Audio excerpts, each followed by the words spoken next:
Well,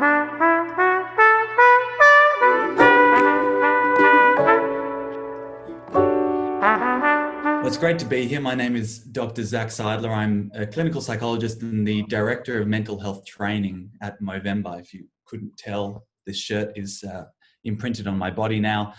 It comes with me everywhere I go. And I'm really lucky today to be joined by a couple of mates, and we're going to be chatting about all things men's mental health, and about mateship, and about the struggles, I guess, that guys go through, and how to have these conversations with one another when it might not feel comfortable, and those words might not come freely to us. So I'm joined by one of Australia's most famous brothers, the Daddos, newest member of Home and Away cast, the voice of Smooth FM. You actually get me to bed some nights, Cam, as well as being a mental health advocate and a Movember ambassador. We're very lucky to have you, Cameron Daddo. Welcome. Thanks, Zach. Thank you, mate. I'm And hoping I'm not putting you to sleep at night, just getting you to bed. No. Isn't that what Smooth FM is all about? It's That's great. what it's all about, mate. Just chilling out and relaxing. Good music. Dulcet tones. That's what we need. And we've also got the incredible Maurice Harvey-Hall, who is a mental health nurse, mindset coach, meditation teacher, and author. That is quite a number of titles for you there as well, Maurice. Welcome. Yeah, mate, I just made them up, so hopefully no one Googles me and finds out that that's not the case. Yes, I'm really glad to be here, and thank you very much for the opportunity to have a conversation with you guys. Probably the two rock stars in Australia around mental health at the moment, so I feel blessed. So good to be here. Awesome. So why don't we kick off? I'll just tell you a bit about what's been going on for me, I guess, and then we can casually make our way to bringing this into a story, which is to say that I've been a clinical psychologist for several years now, focusing on working with men. I work much more in the risky side of things nowadays, which is to say that I work with young men who are often suicidal, who are often dealing with substance misuse and all of the really difficult things that happen at life transitions, I guess, that we know. I also see young dads who are struggling with their identity and their independence and who they're going to be as they become new fathers.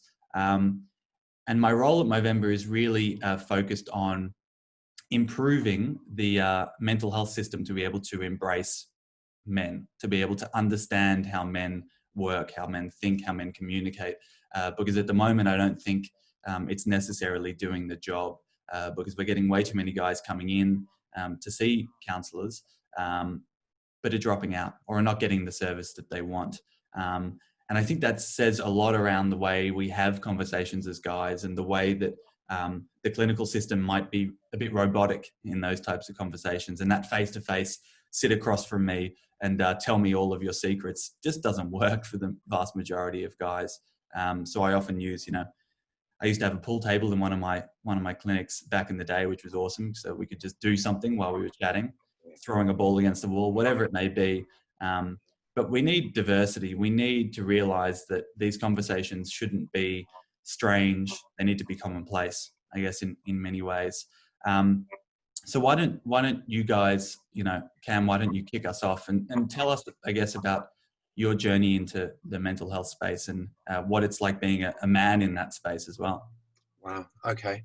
Well, it was back in, I've worked in the entertainment business for 30 plus years, and it's an interesting job to do, to be in front of the camera or in front of people. I often think of it in terms of it's quite a childish job. We're told what to say, we're told what to wear, we're told where to stand, and at the end of it, we're told to go home, and we get paid very well. It's quite a juvenile, childish sort of a profession. Whereas if you're directing or producing, you're actually the one putting it together.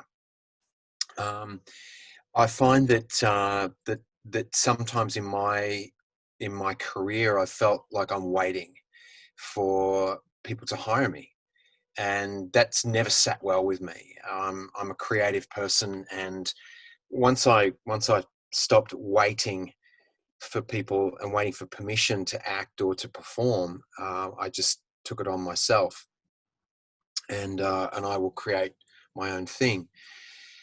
And in terms of mental health aspect, there's been some trying moments where I'm just completely out of control in the world. Yes, I can go and act on the corner or busk on the street, which is what I've done.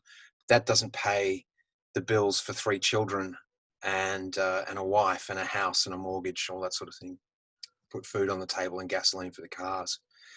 In 2010, 11, we were living in Los Angeles, and the world was going through the GFC. It was the beginnings of the GFC.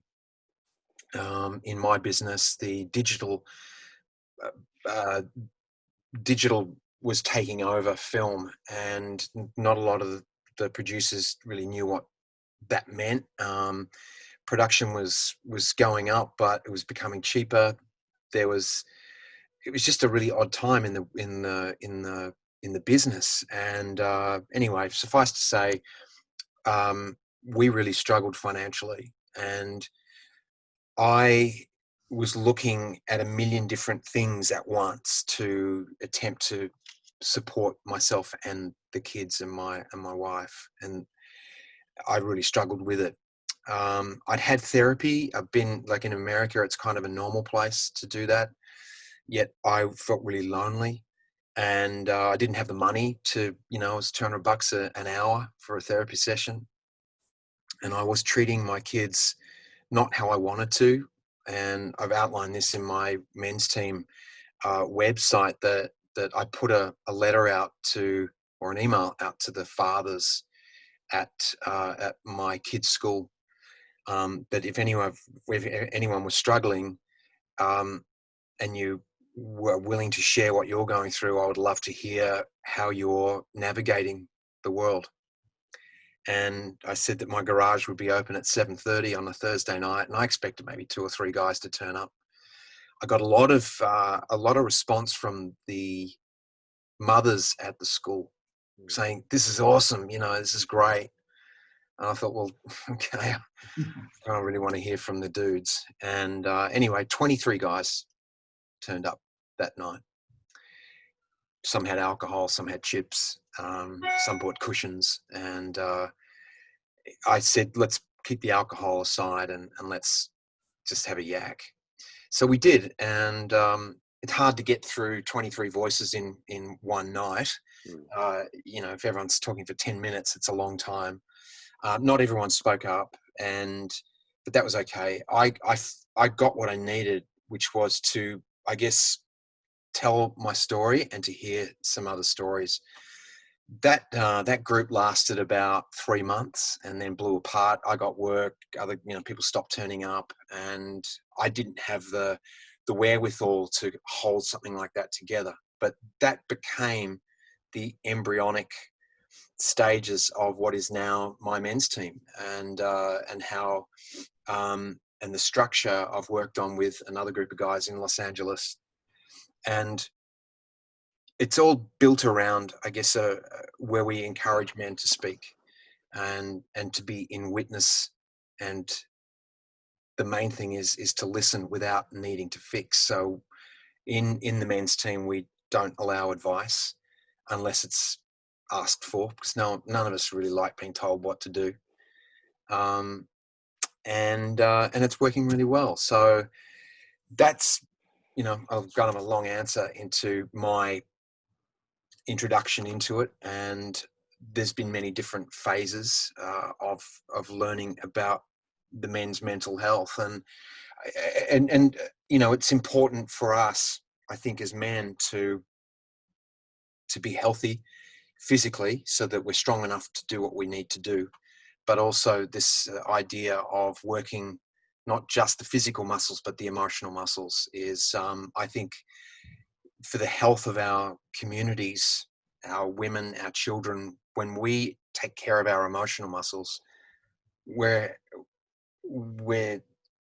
so much better off, and the community at large will be so much better off when we take that responsibility on. It's new, It's a new thing, and that's why I'm so engaged in it, because I really want to encourage men and let them know about the benefits, because your children do better, your partnerships are better.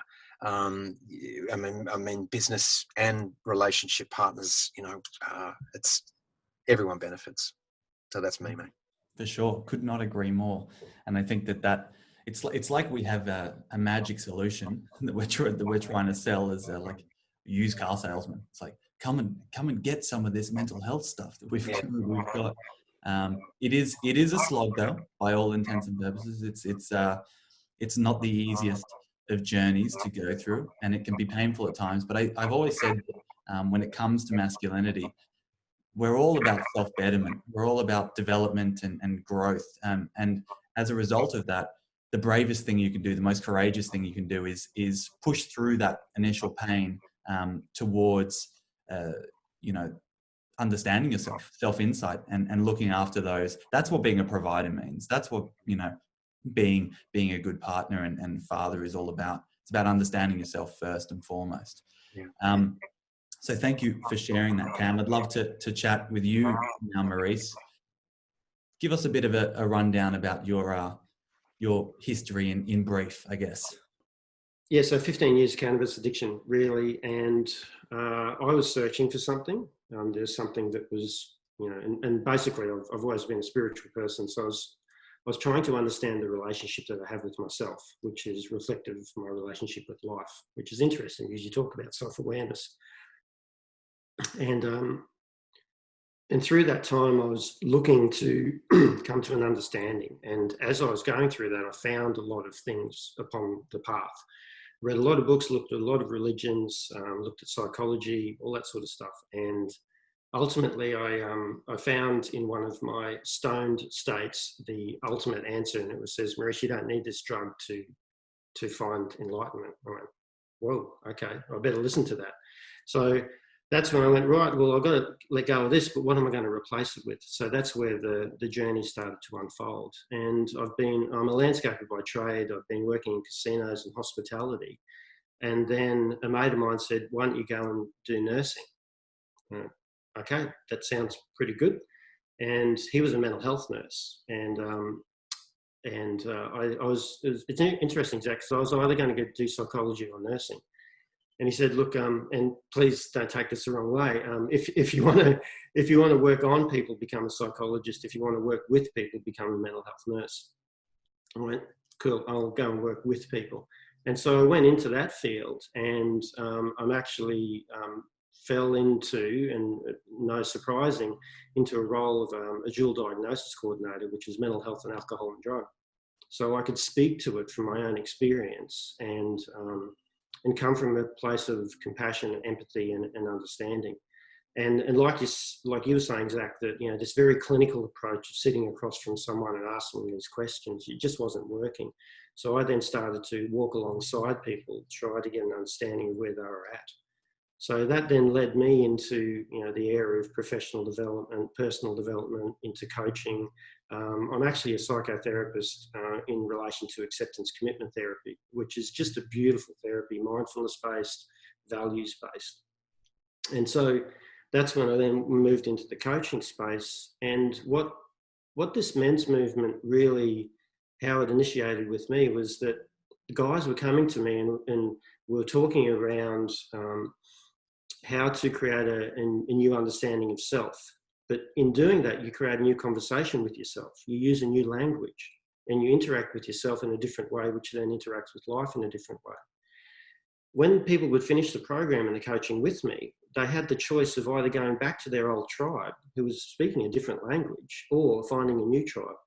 And they didn't really have a new tribe. So I went, right, we need to create a men's group for these guys coming through. So that was the idea. And so this was the new tribe. So most of the guys that are in the Ripple Effect men's team are actually guys that have worked with me or guys that know me from my work.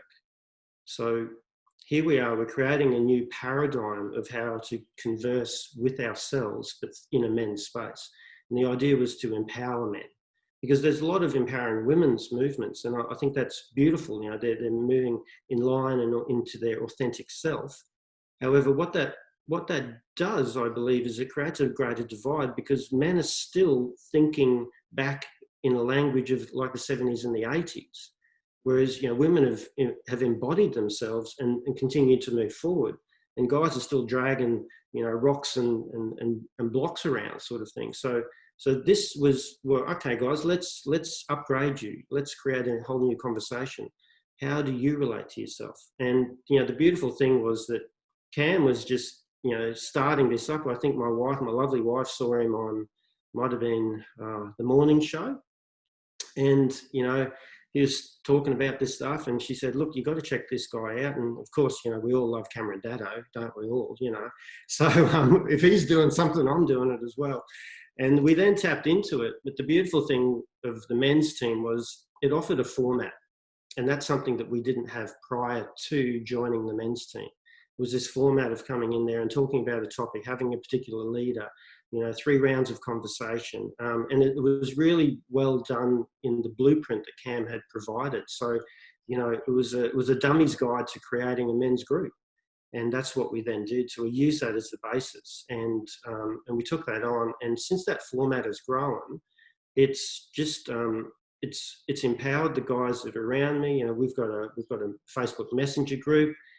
All of these guys are putting in, you know, their own perceptions around different things, and it organically has created this beautiful space where men can feel safe and confident and supported, and in a sense nurtured. Sorry, I'm using some, you know, receptive female type of language here, but and, you know, we've got guys, you know, talking to a guy who works out in the mines. You know, all different demographics here. It's not your new age sensual spiritual guy who's coming into this space. It's more of, well, there's something deeper within me, and I want to connect to that, and this is part of it too. So yeah, I guess in a nutshell, that's where I'm at. And, you know, thank you, Cam, for creating a platform that others can then pull from, and then, in a sense, create their own men's team, which is all connected to the same philosophy of it though. So I think it's just beautiful and wonderful. I love that. And thank you for sharing, because I think that really ties in with the notion that we all have that natural ability to have those discussions. It's just a matter of creating the space. It's a matter of creating an environment where someone feels safe and able to share. And that idea of reciprocity is something that I've found a lot in my research, which is that if one guy starts to share and model with another, then it takes away that burdensomeness. It takes away that idea that in some way they're sick or they're the ones who are needing help. In fact, when you've got a team of 10 of them who are showing that, you're going to get a very clear understanding that this is not abnormal, I guess, in many ways. Let's talk isolation. What's been going on for the past couple of months? Because I know that our conversations with mates have often dropped off for many people. For some, this has been a kick in the ass that many needed to reach out to some people. What's been going on for you, Cam? Well, we've been holding our men's team in this way, in this forum, and it's been very good actually, because I've been able to rejoin the guys in America that I was with, and in fact, I'm meeting with them at noon today, and because that was part of when I arrived back from America. That was one of the things that I really missed, was having that bi-monthly connection with those guys. And so with this advent of, I mean, this technology's been around, but as you said, you know, we make the most of this opportunity. You know, we're clever as humans. We work our way around to have our needs be met. And Zoom have offered this platform to do this. And certainly with my Australian guys that I've been able to corral in my local team, we've been doing it as well. You know, the isolation, something that I found, I was talking to someone the other day that they missed the handshake and the hug or of saying hello.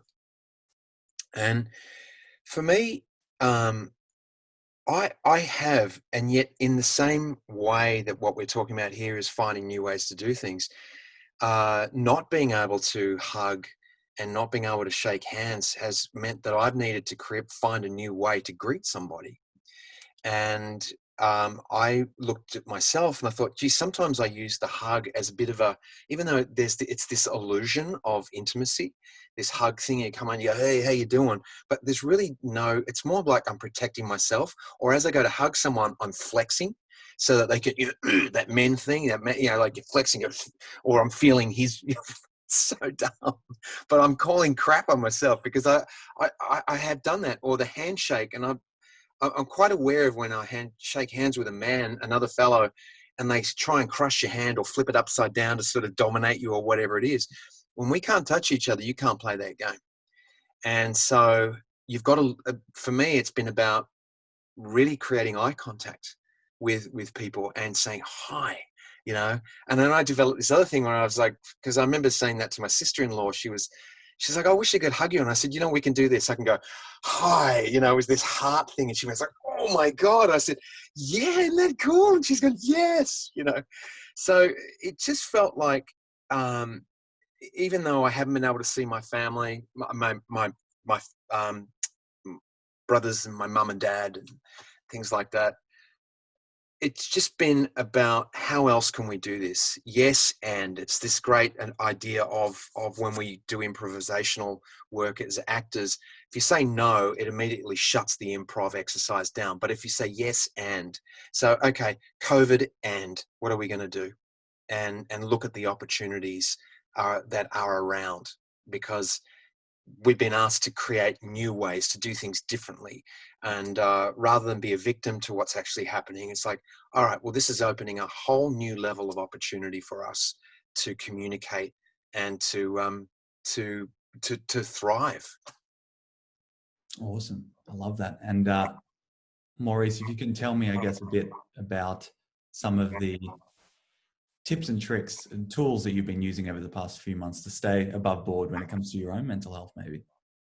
Yeah, and look, if I can just add on to that ISO stuff, because all of our meetings were really face to face, and I thought, well, we're pretty much going to lose the guys here. So we were fortunate enough to be able to tap into Zoom. We also had new members coming in who just wanted to try before you buy, and there was a sense of safety because of the the separation that sat just within a video format. Now, one thing that we really got from it is that because with the Zoom we could record the sessions, I asked the guys, got their consent if we could record it, because most of the time when we're talking we forget what we've just said, and here we've recorded it, put it in, loaded up on YouTube, put it in an unlisted space. Only the link is shared with the guys, and they've been going back and listening to those conversations too. Even for us, from content creation perspective, it's just been wonderful to be able to just, segment just one little bit of a conversation, which then allows us to then share that with our wider community to go, hey, this is what we actually do in this space. So we did well out of COVID. It actually brought us together and created a whole new platform of conversation, and also a whole new medium of recording our conversations. Because like next week we've got a face-to-face, but we're not going to record that. It's just too, uncomfortable, But on like an area like this, it's very much acceptable. In relation to your other question there, for me, up in Townsville, we had very little COVID up here, even though we did have restrictions. I use triathlon as a sport and a way to keep healthy, so we were still able to ride and run. The pools were closed down, but that's okay because I don't like swimming anyway. So, but we were able to get out. But what I did notice is smaller groups of people, so you could only ride with 2 people or run with 2 people. So that was probably something that was really getting to me. But I was still able to have conversations via this medium, which I think is really, really important, because talk therapy is just such a wonderful way to converse, and I think that's always important. I'm always in the space where I'm having heartfelt, meaningful conversations, and I think that's probably the key. Cam, you're talking about really, in a sense, it's a heartfelt introduction to somebody, rather than, the masculine, differentiation of power. It was more so, okay, how do I connect with you in a non-physical space? And this is something that has really become apparent in this time, because it had to turn into a non-physical space. As you said before, Maurice, there was a huge movement towards women's health, a huge movement towards understanding femininity that took place in the 60s, 70s, and 80s, that have meant that female empowerment and their understanding of themselves has gone through the roof. Men kind of shied away from that for fear of finding out potentially what was underneath. But hopefully it's meant that now we know that it's better to find out than to just dig a hole and stick our heads under it. So I'm interested, Cam, in your belief around what's going to happen in the next decade or so when it comes to men's mental health, and when it comes to our perceptions of masculinity. How's this going to change?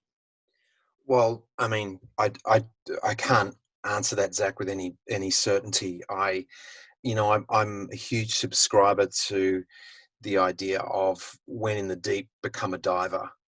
And that's not my quote, by the way, but I love that idea that when we're in trouble, be a diver, go against your initial fears or instincts to back away from that.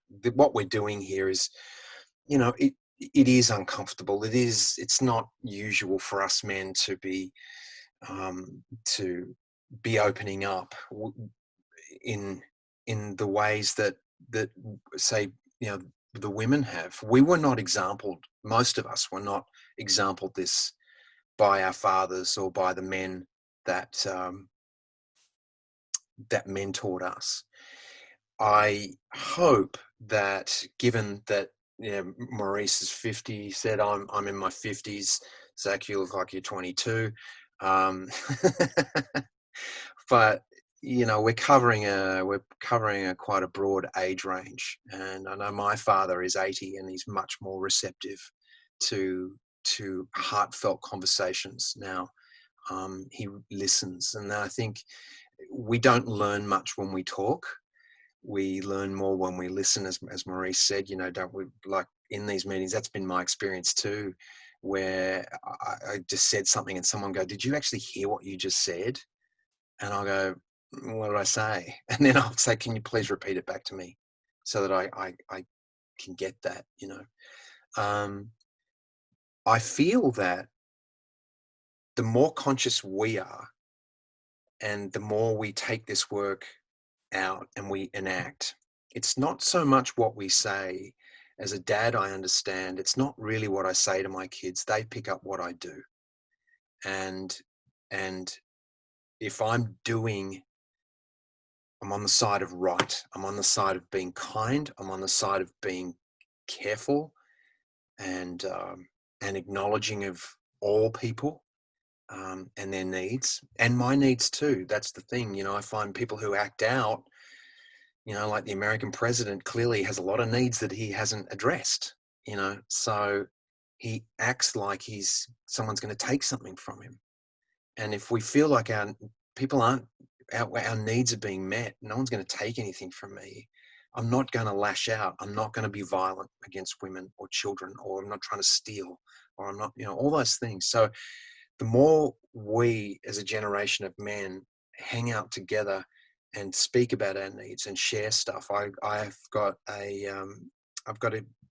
very confident about the future. And we don't have to yell, we don't have to scream about it. Soft words sink in, and the more that we are calm and determined and have this intention that we are, I think the future is looking pretty good.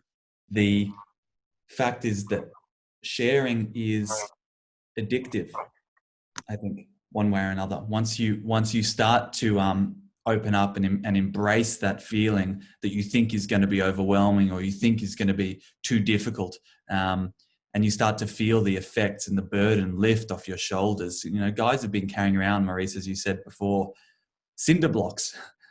They've been pulling them behind them for years, not realizing that that's just not the way it needs to be. It's not necessary to live your life with pain and suffering, and to take that out on yourself and others, because that's why we've got suicide rates at the numbers that they are, with 6 men a day taking their lives in this country. And then we've got domestic violence rates on the other side, which is through the roof as well. There's too much pain and suffering that is coming out in all of these, externalizing symptoms, as we say, whether it be violence, whether it be anger, irritability, substance misuse in young dudes is through the roof as well. We know that we can do better, and it just takes, I think, as you said, Cam, some male mentorship. It takes some really good and forthcoming men to just go, there's nothing to worry about here. If anything, we've got the cure for you. This is going to be a balm for your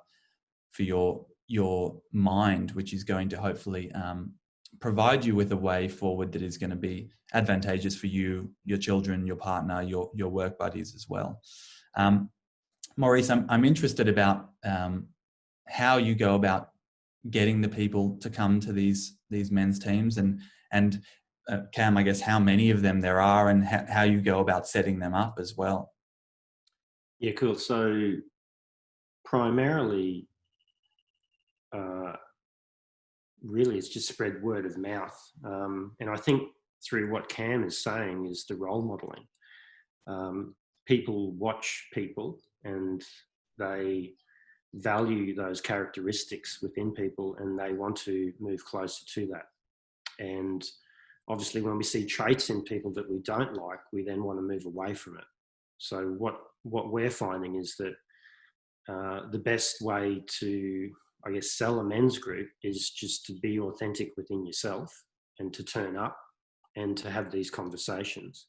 And like you were saying before, Zach, to normalise that, each one of us goes through low times. Each one of us goes through high times. I think Russ Harris from Act Mindfully, he put out a paper saying that on average, you will have at least 4 thoughts of suicide throughout your years on this planet. Now, I can easily say I've contemplated it 3 times.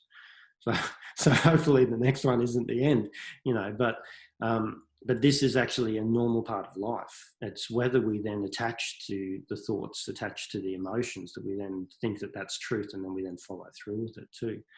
One of the ways that we like to converse with people is to change language. Even when we're talking about mental health, there's a real stigma around mental health, because what people are hearing is mental illness. They're not hearing mental health.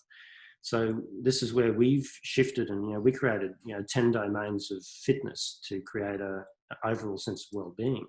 So we call it emotional fitness, physical fitness. We can easily, especially for men, go, well, how's your physical fitness going? And you go, oh, it's pretty good. What about your nutritional stuff? Well, I could be eating better. How's your emotional stuff? I'm pretty crap at it. What about your mental fitness? Look, I probably need some help with that. Whereas when we talk about mental health, people go, hey, come on, let's, if I didn't realize that was what this group was about, that sort of thing. So moving it into a space of fitness, rather than health. And that's just a language that we can then use as well too. Yeah. That's great. And I love the idea. I've always been pushing for the fact that men love going out and telling their other mates about the physio that they've just seen, or the cardiologist, he is the best. But I've never met a guy who's going to go and go, that therapist that I saw, mate, you got to go see. That is the best hour. He is the best. Cam, can you tell us a bit about where you can go to start a men's team and how easy it is? Yeah, I get a lot of calls about it, or emails about it, and basically it's up to the individual or group of guys. If you feel like I did, basically it's do what I did. I wanted some help. I wanted some guidance from other men. And it takes some courage to put that first call out or have that conversation with someone. And it took me a while. When I arrived in Australia a couple of years ago, I realized that I missed my men's team, those relationships. So I thought, okay, I want to start one here. Who do I want to start one with? So I had to sort of through my life, as my daily goings around, who I was coming into contact with, I started to just sort of figure out which men in my life would I like to share this time with, or so I targeted about 7 or 8 guys and gave them invitations and said, "You want to do this?" And I hadn't set up a website or anything like that. It was all just, how I'm going to do it. So what it is what's the word I'm looking for? Look at identify. That's the word. Identify a friend, or it could be someone in a shop, someone you've had conversations with, someone at the surf club, someone at the golf club, and just float it with them and just say, okay, go check out mymensteam.org. Have a look at that, and let's start a team. Let's start an emotional fitness team, because we're all out there practicing our golf swing. We're all out, just like Maurice said, we're out there training. And this has been my success with when I pitch the teams out there, or pitch to guys who are wanting to start one. I said, if you look at it in terms of your workout, you're looking at what you eat, then what happens when we get into trouble with our emotions, when we're with our partner and we don't know what to say, we get all twisted up. Well, men's team is a place to practice that. And that's where we get to do it in a safe space that is supportive. And like I said, without no one's telling you what to do. You're just being exampled new ways which you can take on or not. Men having these conversations with each other is the way forward, is the way it should have always been. And whenever I talk about mental health, the idea that you struggling with something throughout your life is abnormal. In fact, the vast majority of us, as you pointed out, Maurice, it's abnormal to not, if anything, to not struggle, to not go through ups and downs. That's what humanity is all about. So let's just embrace it, because that's what makes us human. You don't need to be an expert to help someone else. And that's exactly what you've shared, Cam, is the idea that we don't need to provide advice. We just often need an open ear. We don't need to be the sole solution. You need to expand the circle. You need to have more mates in your life who can, lend a hand and have a shoulder to cry on if you need it. Being there for them, listening, giving your time is the best thing that you can do for your mates. So thank you, Cam and Maurice, for lending me some of your time and for having a chat. It's always fun. For anyone who wants to check out the men's team that we've been speaking about today, go to mymensteam.org. And if you're worried about a mate but don't know where to start, Movember's put together a tool called Movember Conversations. And if you just head to movember.com/conversations, check it out. We've got the words for you, as we always say. You've got to start somewhere. So thanks, guys. It's been great to chat, and looking forward to catching up soon.